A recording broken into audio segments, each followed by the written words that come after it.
here I am sat in my vegetable garden.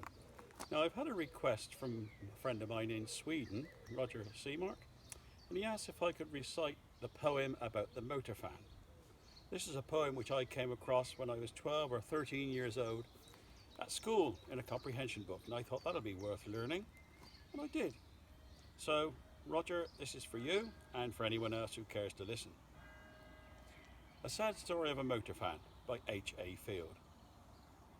Young Ethelred was only 3 or somewhere thereabouts when he began to show in diverse ways the early stages of the craze for learning the particulars of motorbikes and motor cars.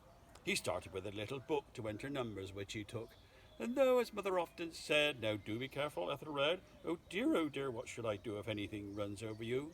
which Ethelred could hardly know and sometimes crossly told her so. It didn't check his zeal a bit, just rather seemed to foster it. Indeed, it would astonish you to hear of all the things he knew. He guessed the make and got it right of every car that came in sight.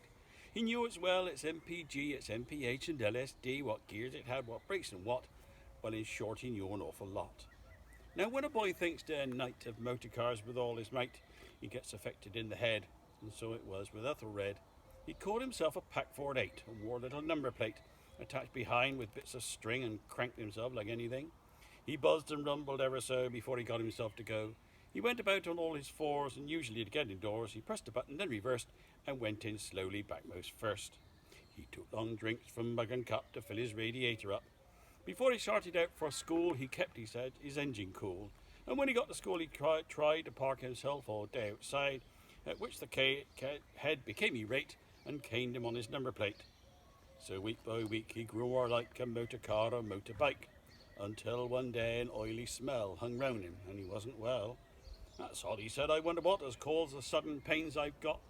No motor gets an aching tum through taking in petroleum." With that he cranked himself, but no, he couldn't get himself to go.